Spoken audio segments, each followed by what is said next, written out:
तो हेलो बच्चों। पिछले वीडियो में हम लोग केमिकल रिएक्शंस के बारे में पढ़े थे। हाँ? और केमिकल रिएक्शंस का कैरेक्टरिस्टिक्स देखे थे। आज इस वीडियो में हम लोग केमिकल इक्वेशन और केमिकल इक्वेशन के बैलेंसिंग के बारे में जानेंगे। तो ये केमिकल इक्वेशन है क्या? ठीक है, पहला तो ये क्वेश्चन आता है। तो ये एक ऐसा मेथड है जिससे हम लोग केमिकल रिएक्शन में, ध्यान से सुनिएगा, ये एक ऐसा मेथड है जिससे हम लोग केमिकल रिएक्शन में इन्वॉल्व होने वाला सब्सटेंस को, ठीक है, सिंबल एंड फॉर्मूला से रिप्रेजेंट करते हैं। मतलब कि चलिए इसके ऊपर पहले डेफिनेशन देख लेते हैं हम लोग। Okay, so the method is chemical equation, the method of representing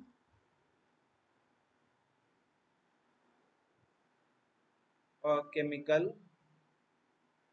representing a chemical reaction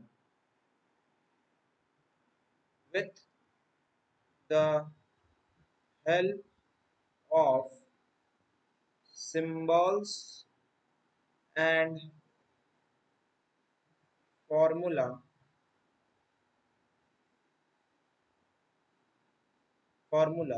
of the substance involved in it is called is known as chemical equation। तो जब हम एक केमिकल रिएक्शन को, ठीक है, सिंबल्स एंड फॉर्मूला से mention करेंगे, represent करेंगे, तब उसको वो केमिकल इक्वेशन कहलाएगा। फॉर एग्जाम्पल, सो एग्जाम्पल क्या होगा इसका? तो सपोज फॉर्मेशन ऑफ वाटर, ठीक है, फॉर्मेशन ऑफ वाटर कैसे रिप्रेजेंटेड होगा, कैसे रिप्रेजेंट कर सकते हैं? देखो, hydrogen plus oxygen gives water, right. Hydrogen और ऑक्सीजन मिलके वाटर बनाता है, ठीक है। तो ये जो वर्ड्स है, इसको केमिकल इक्वेशन बनाने के लिए हमको हाइड्रोजन को, ऑक्सीजन को, वाटर को, ये सब को सिंबल एंड फॉर्मूला से रिप्रेजेंट करना होगा, ठीक है। तो हम लोग इसको कैसे लिख सकते हैं? देखो, हाइड्रोजन को हम लोग कैसे लिख सकते हैं? H2, ठीक है, यह है सिंबल। प्लस ऑक्सीजन, ऑक्सीजन को कैसे लिख सकते हैं? O2, gives what? Gives H2, simple. H2O is water, O2 is oxygen, and H2 is hydrogen. So see, we have represented this chemical reaction with the help of what? Symbols. Thus, this is a chemical equation, right? So now moving into the balanced and unbalanced chemical equation. What is balanced and unbalanced chemical equation? Balanced and unbalanced chemical equation।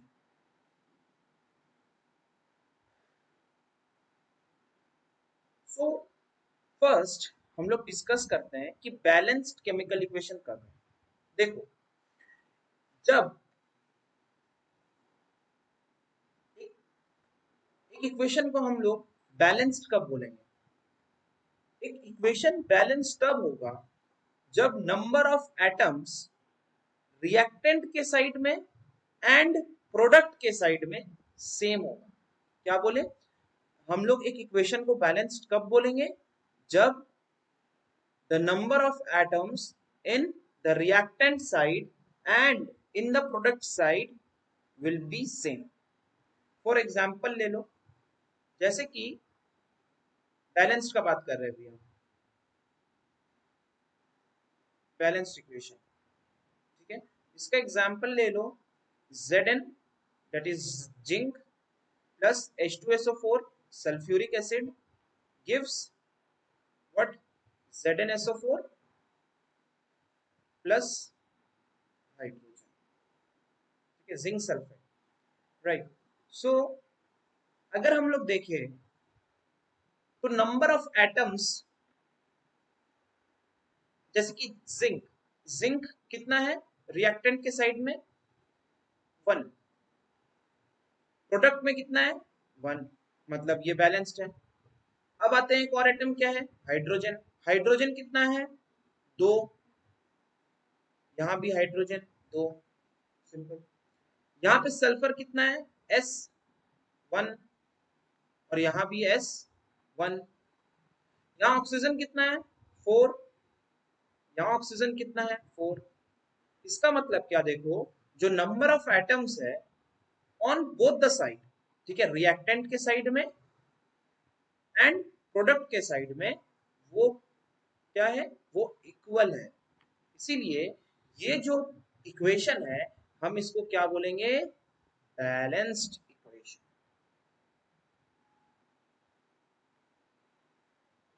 तो unbalanced equation क्या होगा? ठीक है, जो कि थोड़ा देर पहले हम लिख के दिखाए थे, H2 plus O2 gives H2O, ठीक है। तो अगर हम लोग देखें, अब देखो ये इक्वेशन देखो, पहले इसके थोड़ा देर पहले ही हम ये इक्वेशन लिखे थे, है ना, H2 plus O2 gives H2O। तो देखो यहाँ पे H कितना है? 2 है। यहाँ कितना है? 2 है। मतलब H जो हाइड्रोजन का जो एटम है, ये रिएक्टेंट के साइड में और प्रोडक्ट के साइड में सेम है। बट अगर हम लोग ऑक्सीजन को देखें तो ऑक्सीजन यहाँ 2 है, बट यहाँ पर ऑक्सीजन कितना है? 1 है। इसका मतलब क्या? Number of atoms in the reactant side and the product side is not equal, है ना। देखो ये जो O2 है, मतलब क्या, ऑक्सीजन कितना है? 2 है, बट यहाँ पर ऑक्सीजन कितना है? ऑक्सीजन यहाँ पर 1 है। इसका मतलब क्या? ये जो इक्वेशन है, ये एक अनबैलेंस्ड इक्वेशन है। तो अब क्या करना होगा? अब हम लोग को ये अनबैलेंस्ड इक्वेशन को बैलेंस करना होगा, ठीक है। सब चीज बैलेंस रहना चाहिए, ठीक है। तो ये इक्वेशन को हम लोग बैलेंस कैसे बनाएंगे? सिंपल चीज है, हम लोग को क्या करना होगा?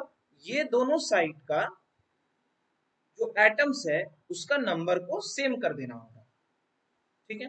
तो चलो देखते हैं इसको कैसे सेम किया जा सकता है। तो हम क्या लिखे थे? H2 plus O2, क्या था?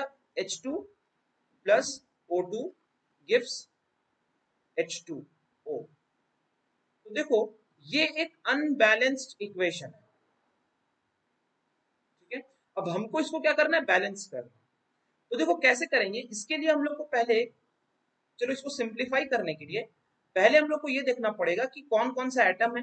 एक तो H एटम है, और एक तो कौन सा एटम है? ऑक्सीजन एटम, ठीक है। दो ही एटम है, और कोई एटम नहीं दिख रहा है। अब रिएक्टेंट साइड में कितना है, कितना नंबर है ये एटम्स का, और प्रोडक्ट में कितना है?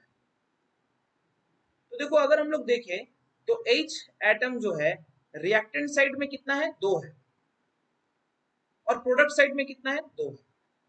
बट अगर हम लोग देखें तो ऑक्सीजन एटम को, तो रिएक्टेंट के साइड में कितना है? 2 है, लेकिन प्रोडक्ट के साइड में कितना है? 1 है। तो ये एक को हमको 2 करना होगा, है ना। हमको ऑक्सीजन का नंबर को 2 करना होगा टू बैलेंस, ठीक है। तो अब क्या करेंगे, इसको बैलेंस करने के लिए हम लोग प्रोडक्ट के साइड में, देखो क्या है, प्रोडक्ट के साइड में एक एटम है और रिएक्टेंट के साइड में 2 एटम ऑक्सीजन का। इसलिए हम लोग अब ये जो H2O है इसको 2 से मल्टीप्लाई करेंगे। क्यों? क्योंकि हम लोग को ऑक्सीजन का नंबर को इंक्रीज करना है।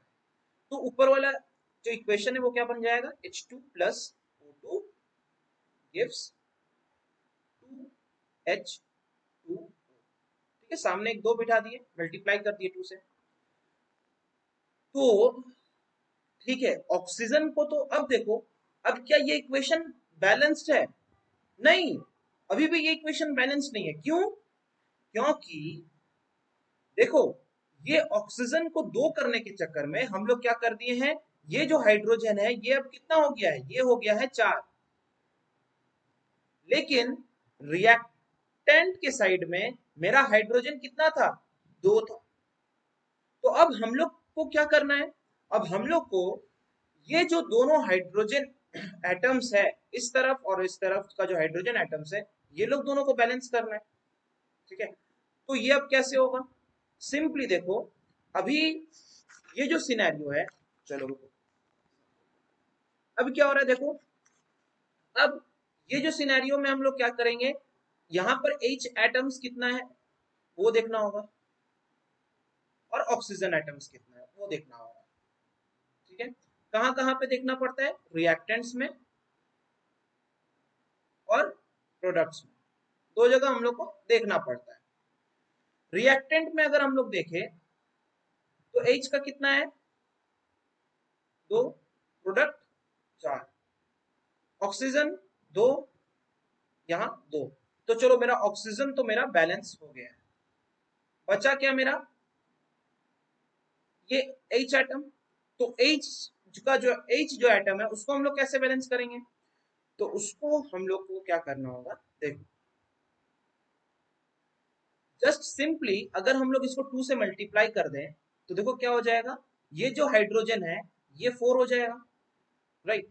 तो जब भी हमको कोई चीज का नंबर, एटम का नंबर को इंक्रीज करना है, तो हम लोग को सामने में मल्टीप्लिकेशन साइन बिठाना है, डॉट बिठा दो, और अगर नंबर इंक्रीज करना है तो उसको हम लोग मल्टीप्लाई करेंगे। तो देखो, ये जो 2 था, तो अब हम लोग जो एबव इक्वेशन को कैसे लिख सकते हैं, देखो, जो एबव इक्वेशन है उस वो अब कैसे लिखा जा सकता है, वो वैसे लिखा जा सकता है, दैट इज 2H2। हम लोग क्या किए, H2 के सामने एक 2 बिठा दिए, क्यों, इसको 4 करने के लिए, हाइड्रोजन एटम को 4 करने के लिए। क्यों? क्योंकि मेरा जो प्रोडक्ट साइड है उसमें मेरा हाइड्रोजन कितना था, 4 था, इसीलिए हम क्या किए, यहाँ एक 2 बिठा दिए। अब plus O2 gives what, 2H2O। तो देखो, ये एक बैलेंस्ड इक्वेशन है। कैसे? यहाँ पर हाइड्रोजन कितना है, 4, यहाँ पे ऑक्सीजन कितना है, 2, यहाँ पे हाइड्रोजन देखो कितना है, 4, यहाँ ऑक्सीजन है 2। तो दोनों तरफ जो एटम्स था, जो नंबर ऑफ एटम्स था, वो सेम हो गया, इसीलिए ये एक बैलेंस्ड इक्वेशन बन गया। ठीक है, ये था बेसिक सा चीज। अब एक और एग्जांपल लेते हैं, ठीक है, क्लियर करने के लिए। For example, CH4 plus O2 gives CO2 plus H2O। देखो, ये सब जो बैलेंसिंग है ना, ये सब मुंह से हो जाता है। ठीक है, अब क्या देखना है, देखो, ये जो पहले हम लोग एक एक को एटम्स को लेते हैं और देखेंगे कि दोनों साइड में उसका नंबर सेम है कि नहीं। तो चलो पहले कार्बन को लेते हैं। कार्बन यहाँ कितना है, 1 है, यहाँ भी कार्बन 1 है। इसका मतलब हम लोग का ये कार्बन जो है दोनों साइड में सेम है, तो इसको हम लोग को बैलेंस नहीं करना है। अब हम लोग लेंगे, चलो ऑक्सीजन को लेते हैं। ऑक्सीजन कितना है यहाँ, ऑक्सीजन 2 है, ठीक है, बट यहाँ पे ऑक्सीजन कितना है, 2 और एक 3 है। ठीक है, यहाँ पे 3 है, मतलब मेरा ऑक्सीजन जो है वो बैलेंस नहीं है, ये मेरा माथा में आ गया। ठीक है, अब हाइड्रोजन देख लेते हैं। हाइड्रोजन यहाँ कितना है, 4 है, और यहाँ कितना है, 2 है। तो अगर हाइड्रोजन कितना है, हाइड्रोजन मेरा रिएक्टेंट साइड में कितना है, 4 है, और प्रोडक्ट साइड में कितना है, 2 है। तो ये जो हाइड्रोजन है 2 को हमको किस में कन्वर्ट करना होगा, 4 में। तो हमको क्या करना पड़ेगा, मल्टीप्लाई बाई 2। हम अगर सामने 2 बिठा दिए तो देखो ये 4 हो गया, अब हाइड्रोजन भी 4 हो गया, तो मेरा हाइड्रोजन अब 2 नहीं रहा, कितना हो गया, 4 हो गया। तो हाइड्रोजन मेरा बैलेंस हो गया। अब बचा क्या? ऑक्सीजन। ऑक्सीजन यहाँ कितना है? 2 है। यहाँ कितना है? 2 और 2, 4। बट यहाँ कितना है? यहाँ है मेरा 2। तो ये जो ऑक्सीजन है इसको हमको क्या बनाना होगा? 4 बनाना होगा। क्यों? क्योंकि जो प्रोडक्ट साइड है वहां पे नंबर ऑफ ऑक्सीजन एटम कितना है? 4 है। तो सिंपली क्या करेंगे? सामने में एक 2 बिठा दो, हो गया। ठीक है, तो देखो सिर्फ ऐसे ही सॉल्व हो जाएगा, इतना टेबल वगैरह ड्रॉ करने का दरकार ही नहीं है। ठीक है, कि रिएक्टेंट साइड में कितना है, प्रोडक्ट साइड में कितना है। ठीक है, आप लोग ऐसे भी सॉल्व कर सकते हैं, वेरी इजी। सिर्फ क्या करना है? दोनों साइड एक एक एटम उठाना है और सिर्फ देखना है कि दोनों साइड में एटम का जो नंबर है, नंबर ऑफ एटम्स है, वो सेम है कि नहीं। ठीक है, चलो, तो ये था बैलेंस्ड एंड अनबैलेंस्ड इक्वेशन के बारे में। अब हम लोग देखेंगे कि एक केमिकल इक्वेशन को हम लोग ज्यादा इंफॉर्मेटिव कैसे बना सकते हैं। ठीक है, how we can make equation more informative.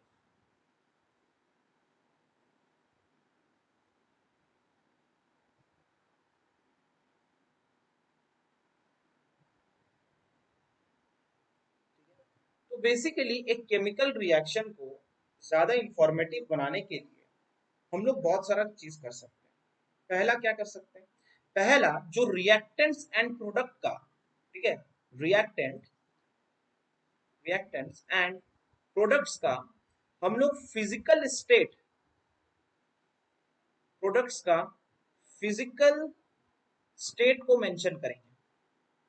ठीक है, दैट इज वो सॉलिड है या लिक्विड है, ठीक है, या गैस है, वो हम लोग मेंशन करेंगे। सपोज फॉर एग्जांपल हम लोग बेसिकली कैसा लिख दे रहे थे? जिंक। चलो एक ये लेते हैं, that is Zn plus H2SO4 gives what? ZnSO4 plus H2। देखो इससे हम लोग को क्या पता चल रहा है कि ये रिएक्टेंट्स है, ये प्रोडक्ट है। बट हम लोग को अगर इसको और इंफॉर्मेटिव बनाना है तो हम लोग ये जो सब्सटेंसेस है रिएक्टेंट्स में और प्रोडक्ट्स में, हम क्या कर सकते हैं? इसका फिजिकल स्टेट को मेंशन कर सकते हैं। सपोज कि जिंक कैसा रहता है? सॉलिड फॉर्म में रहता है। H2SO4 कैसा रहता है? एक्वस में रहता है। ZnSO4 जो बना वो कैसा बनेगा? एक्वस बनेगा।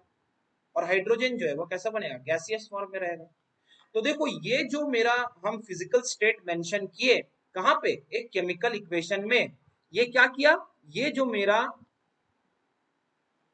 केमिकल इक्वेशन है इसको और ज्यादा इंफॉर्मेटिव बना दिया। दूसरा काम क्या कर सकते हैं? दूसरा हम लोग ये कर सकते हैं कि कौन सा कंडीशन में रिएक्शन हुआ है। ठीक है, हम लोग ये भी मेंशन कर सकते हैं एक केमिकल इक्वेशन को ज्यादा इंफॉर्मेटिव बनाने के लिए। ठीक है, दूसरा क्या होगा? Condition in which reaction happens. For example अगर हम लोग एग्जाम्पल ले इसका, तो बेस्ट एग्जाम्पल होगा ग्रीन प्लांट्स का ले लेते हैं। ठीक है, तो देखो बेसिकली अगर हम लोग देखें ग्रीन प्लांट्स क्या करता है? ग्रीन प्लांट्स CO2 रहता है, कार्बन डाइऑक्साइड रहता है, प्लस वाटर लेता है 6H2O। ठीक है, जब वो अपना खाना बनाता है तो क्या करता है? इससे क्या बनता है मेरा? इससे मेरा बनता है C6H12O6 प्लस 6O2। ठीक है, ये बन रहा है। तो देखो पहले मोर इंफॉर्मेटिव बनाने के लिए हम लोग क्या कर दिए? इसको लिख दिए क्या? हम लोग इसको लिख सकते हैं गैसियस फॉर्म में रहता है H2O aqueous, C6H12O6 aqueous form में रहेगा और ये रहेगा गैसियस फॉर्म में। ठीक है, अब कौन सा कंडीशन में ये रिएक्शन हुआ है? ठीक है, तो जो फोटोसिंथेसिस हो रहा है किसके प्रेजेंस में होगा? सनलाइट के प्रेजेंस में। देखो ये जो सनलाइट हम लोग लिखे तो ये इक्वेशन को और ज्यादा इंफॉर्मेटिव बना दिया कि हाँ ये रिएक्शन तो हो रहा है, बट किसके प्रेजेंस में हो रहा है, कौन सा कंडीशन में हो रहा है? सनलाइट के प्रेजेंस में हो रहा है, और क्लोरोफिल भी रिक्वायर्ड है। अगर क्लोरोफिल नहीं रहा तो भी नहीं होगा। तो देखो ये जो केमिकल इक्वेशन था ये ज्यादा इंफॉर्मेटिव है। ठीक है, सपोज हम सेम चीज लिख रहे हैं। देखो 6CO2 plus 6H2O gives C6H12O6 plus 6O2। तो आप ही लोग देख कर बताओ कि ये वाला ज्यादा इंफॉर्मेटिव है ना ये वाला ज्यादा इंफॉर्मेटिव है? ये ज्यादा इंफॉर्मेटिव है। क्यों? क्योंकि पहला चीज इसमें फिजिकल स्टेट मेंशन है, ठीक है, of the reactant and products, और इसमें जो कंडीशन लगा है वो भी मेंशन है, that is sunlight and chlorophyll. ठीक है, अब लास्ट हम लोग देखेंगे एक केमिकल रिएक्शन को और इंफॉर्मेटिव बनाने के लिए हम लोग ये मेंशन करते हैं कि जो हीट चेंजेस हम लोग को देखने को मिला है एक केमिकल रिएक्शन में। जैसे कि कोई भी जो केमिकल रिएक्शन होता है उसमें दो चीज होता है, या तो हीट इवॉल्व होगा या तो हीट यूटिलाइज होगा। ठीक है, क्या बोले, दो चीज हो सकता है। ठीक है, हम लोग तीसरा क्या मेंशन कर सकते हैं? Heat changes. ठीक है, हीट चेंजेस हम लोग मेंशन कर सकते हैं किसमें हीट रिलीज हुआ है और किसमें हीट अब्सॉर्ब हुआ है। सपोज फॉर एग्जांपल अगर हम लोग ले कार्बन, तो अगर ऑक्सीजन के संग में ये जाता है तो क्या बनाता है? CO2 plus heat. ठीक है, हीट को हम लोग कैसे मेंशन करते हैं? ये साइन से। ठीक है, तो ऐसा रिएक्शन जिसमें हीट रिलीज होता है उसको हम लोग बोलते हैं एक्सोथर्मिक रिएक्शन। Exothermic reaction. तो देखो ये जो है, ये जो केमिकल रिएक्शन हो रहा है इसमें क्या हो रहा है? हीट रिलीज हो रहा है, हीट इवॉल्व हो रहा है। तो इसको हम लोग क्या बोलेंगे? इसको हम लोग बोलेंगे एक्सोथर्मिक रिएक्शन। जहां की अगर हम लोग देखें ये वाला रिएक्शन, एक और लेते हैं, नाइट्रोजन प्लस ऑक्सीजन, ठीक है, गिव्स क्या? Plus heat. हाँ प्लस हीट, प्लस हीट भी होगा यहाँ पे। हाँ चलो मिटा लेते हैं ये वाला। प्लस हीट देने से क्या बनेगा? 2NO बनेगा, मतलब नाइट्रोजन मोनोऑक्साइड। ठीक है, तो हीट इसमें देखो ये वाला केस में क्या हो रहा था? हीट इवॉल्व हो रहा था, लेकिन इसमें हीट यूटिलाइज हो रहा है। तो इसको हम लोग क्या बोलेंगे? इसको हम लोग बोलेंगे एंडोथर्मिक रिएक्शन।